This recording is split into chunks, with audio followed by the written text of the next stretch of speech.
Hello everybody and welcome back to Euro Truck Simulator 2. I'm still on the job with J&B Trucking, and today I'm going to do something a little bit different than my normal route. I'm going to be hauling a normal Euro trailer. I'm not going to be hauling a reefer unit. The reason being is this is the first time I've played Euro Truck since GTA 5 was released, so probably about a month. It's the 16th of October currently. So it's been almost exactly a month since the release. So it's been a very long time. So I decided to take a short trip. It is only 248 kilometers. It's going to be a really short run. I didn't want to give myself something where I'm going to be sitting here driving and talking for an hour and a half because I haven't done it for so long. So anyway, let's go over what we're going to be doing. First of all, we have no damage on the truck or trailer. We are heading to that destination. Again, I'm not going to try to pronounce it. We're hauling 37 tons of meat. We need to get there between Friday at 12:11 and Friday at 6:51. So between 12 and 7. We're going to get $7,300. We have 8 hours and 50 minutes to complete the job. We need to rest in 10 hours. We are going to get there at Friday at 2. In 3 hours and pretty much 4 hours. So yeah, we're just going to get out and get on the road. Nothing really else to go over. Like I said, this is the first time I've played this since GTA 5 was released, because I've been doing nothing but playing that, but it is time for a new Euro truck, so I am back in the seat, and it feels good. This is the first game that I've recorded that isn't GTA 5 since the release, and I'm going to try not to talk about GTA 5 all the time, because I did that in my last couple videos. But yeah, so it feels good to be back in this game. I definitely missed it, and little fun tip, this is the first time I've played this game since I've learned how to drive a manual in real life, because I recently got a car that is a manual, so yeah, I actually have some real life experience with a manual now. Oh, this is going to be an interesting... Okay, that guy's going to let me go. Awesome. So this is going to be an interesting video. I get it. I know I'm going. You guys keep flashing your lights at me. It can only go so fast. So yeah, I've driven a manual in real life, and I've pretty much nailed it. Oop. Except we don't have to split gears from high and low in a car. I only have 5 gears in my car, not 14 or whatever this is. So yeah, it's a lot different. And I was kind of thinking about this the other day. It's a lot different. Obviously, it's a lot different driving a manual in real life compared to using a G27 in Euro Truck. But the thing is, I don't think if I... Ooh, way too fast. Oh.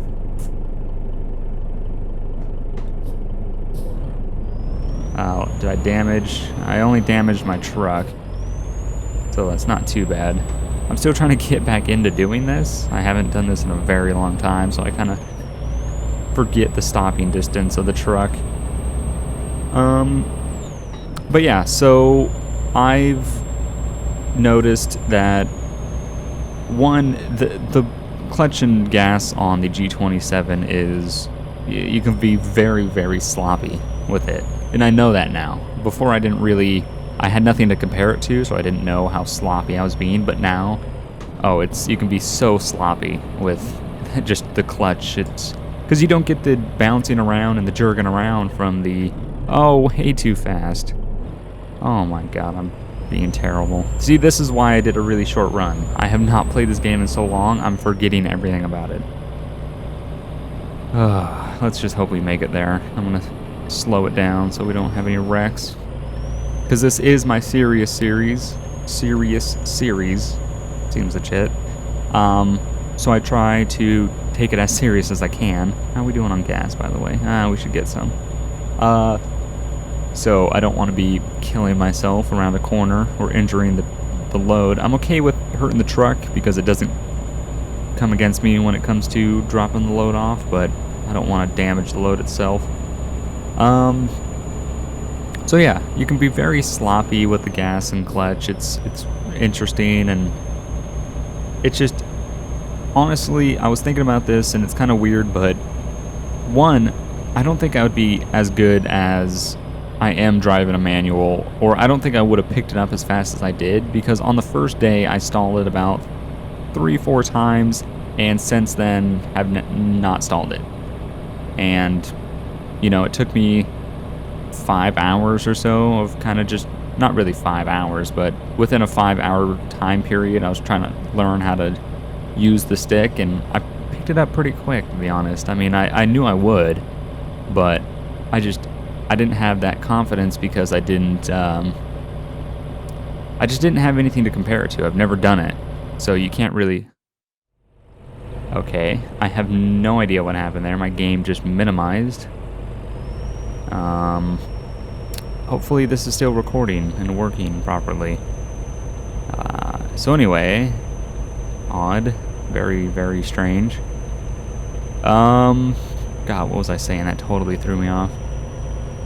So yeah, I learned manual. I'm pretty good in my ability to drive in a manual in real life now. But those skills really don't transfer into Euro Truck. I think they kind of helped me transfer into driving real life, but I don't think it's the other way around. Because again, like I said, you can just be very sloppy with how you use the clutch and gas. And you can't in the car. You can't in a real life car because you get thrown around and the car, it's terrible. But yeah, so it's a lot of fun, and honestly, I don't think I would have even, like I said, I don't think I would have been as good in a manual if I didn't play this game with a G27, but honestly, I don't even think I would have owned a manual if I didn't buy this game. If I didn't have a G27 with this game. I really don't even think I would own a manual, because I had no, this is weird, but I just didn't have, you don't know. You don't know what it's like shifting gears because you've never done it. And because I never did it in real life, and I did it in this, I got the feeling of what it's like. I was like, yeah, you know what, this is kind of fun. You're actually driving the vehicle. Plus, it's a skill set that's dwindling. Not a lot of people know how to drive a manual. All the cars are, it's 90% automatics now. So a manual, they're not hard to come by, but they're, certain people drive manuals. And I think I'm one of those people. It's definitely, the driving experience is a lot more. You're more in tune with the car. You're actually feeling everything that's going on. And like Zach said, Zach had a great point. He said, you drive a manual. You steer an automatic, which is very true. Because even after I've driven my manual, once I've gone back to driving an automatic, because I've had to do some repairs on my car, so I haven't been able to drive it, so I've been driving an automatic, and it's just, you're bored. You're just gas, pedal, there's just nothing, and you're just steering it. It's, I don't know, something about shifting up through those gears and downshifting and just being more in control of the vehicle. It's a lot more enjoyable driving experience. So yeah, I'm definitely loving it. And for those of you that don't know, I didn't get the Mazda RX-7 like I thought I was gonna get.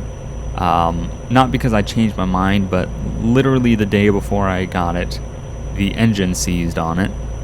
And unless I was willing to spend another $1,200 on it, to replace the engine, it's not worth it. So I had to find something else, which I was kind of thrown off by that.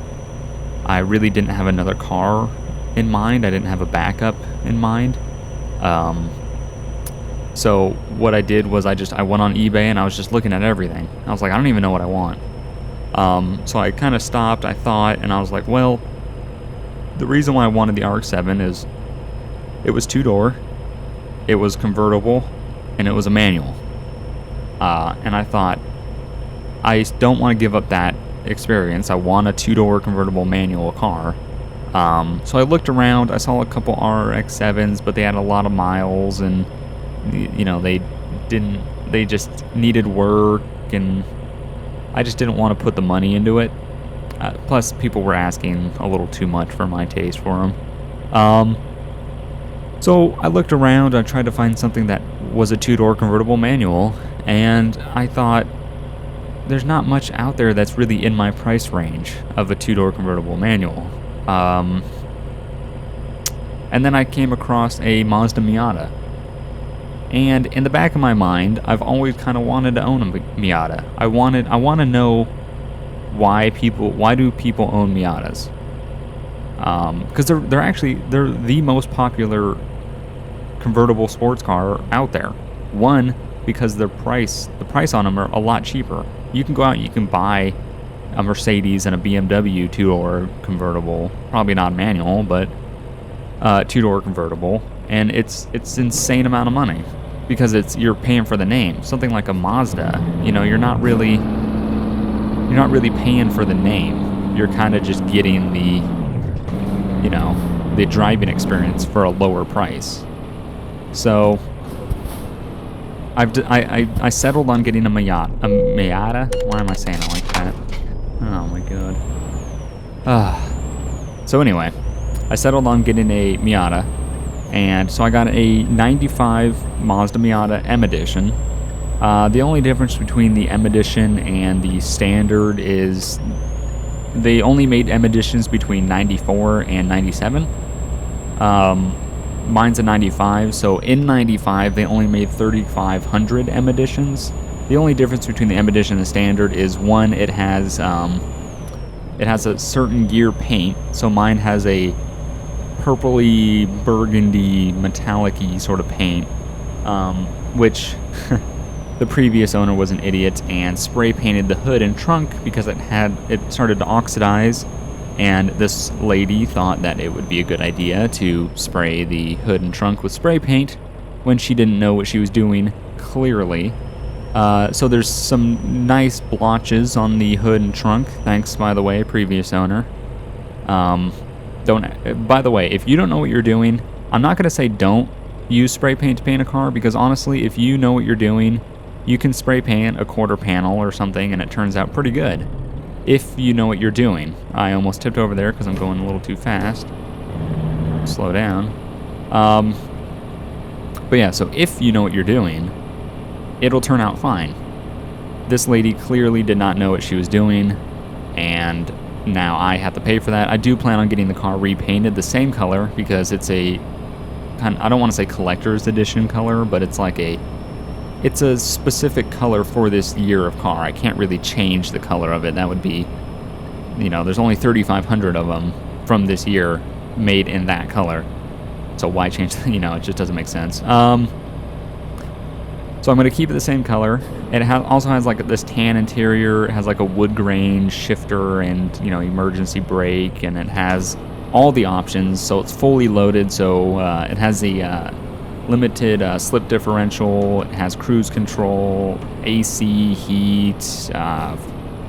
It has a nice radio in it, CD player, because it's still a car from '95. But yeah, so it has all the luxury accommodations of like any good vehicle should. So pretty much in M Edition is just a top of the line Miata, which just comes with all the options. So it's really nice. I got it. It actually has 90. It had like 96,000. I just rolled it into 97,000 miles, which is pretty good from a car from '95. The lady that I bought it from only drove it around the city. She said she probably put 5,000 miles on it, and I think she said she had it for 5 years. So she didn't put many miles on the car at all. Although she did neglect some things in the engine that now I had to deal with. One, the radiator, because she drove it so little and probably for a short period of time, she probably didn't know, or she did know, is probably why she was selling it, that the radiator was just gone. The stock OEM radiators on Miatas are terrible. They overheat. Well, when they get old and they start to bubble and they crack, and then the car starts to overheat because you're leaking antifreeze, and it's not a good situation. So anyway, this Miata had that problem. it leaked. So I had to get in there and I've changed out the radiator and the radiator hoses, because you're already doing the radiator, why not do the hoses as well? So I've done that. I've swapped it out for an aluminum 2-core like racing radiator, which is awesome because it was a little bit more expensive than the OEM plastic, but it's gonna last till the car dies. It's never gonna overheat. It's, you know, it dropped the cooling. It's double the cooling pretty much. So that was a fun kind of weekend job to do, was putting the radiator in. Currently my car's back up on jack stands in the garage because it started to leak. The clamp on the lower radiator hose, I guess, shifted after driving it. I drove it for about 100 miles since the repair, and then it started to leak, so I think it just wiggled loose. So what I'm going to do is, they're old pinch clamps, so I'm going to go in there with snake clamps and, you know, put those on. But the only thing that sucks is I now have to drain the system again and do that, so it is what it is. It's got a leak in it. It's got to be repaired. Got a couple other things. I got some, you know, the timing belt needs to be replaced, the alternator belt, power steering belt. Just things started to get old in the engine and brittle. Hoses, a couple hoses need to be replaced. I already did the radiators, so those are good. But, you know, just little maintenance things here and there that needs, once it's taken care of, the Miata engines are almost bulletproof. Once you kind of fix what's wrong with them, they're good to go for a long time. So yeah, it's I really like it. I've had a lot of fun driving it. It's a really little car, but honestly, I think little cars are the way to go. It has a little advantage to it. One, I drove 100 miles since I filled the tank and did the repair, and I've used a quarter of a tank, not even, which is amazing compared to my Crown Victoria, where the same distance I would literally almost need to fill my tank after that. Also, I can park in any spot. I can stop in half the distance of pretty much anything. Downsides, people think because you're in a little car that it's okay to get right on top of you. But a plus side of that is owning a manual, so when you release the brakes, you start to roll backwards, and the people behind you freak out when you roll back when they're on your ass. And in California, regardless of how the situation happens, if you rear end someone, if your front of your vehicle hits the back end of anybody, you are at fault. Period. There's no like wrong or right. If you rear end someone, your fault instantly. So people don't seem to know that, and because I'm in a little car, I'm not gonna let people tailgate me. But pretty much, it's just, I like it, and the reason why I decided to go with it, a lot of people are like, that's totally off of, you know, owning a Crown Victoria. I wanted to get something that was literally the exact opposite driving experience, so I owned a giant American-made, car. Now I own a little tiny, still technically American because Mazda's owned by Ford, but, you know, a little tiny 2-door convertible, which is, I took it up in the mountain pass coming back after driving 100 miles, and amazing. Can't wait to fix my radiator so I can do it again, and hopefully I can get it on film.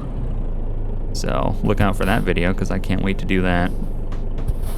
But we're going to go ahead and park this trailer. Okay, so we're going to go ahead and park the trailer. We already made it. I know most time I just blabbed, but that's pretty much what I do anyway, so you guys should come to expect that in a Euro Truck video. I haven't done this in a long time. Holy crap. I have not backed in a trailer in a very long time. No, that is terribly off. Oh, need my flashers on. There we go. So a couple updates to the on the job series. We might actually be changing trucks again. I know we can't really decide. We keep changing, but turns out someone liked Jeff's, I guess his Euro Truck videos or something. He liked something that Jeff did. So he's actually sent him an updated Peterbilt 387 with a new interior and everything.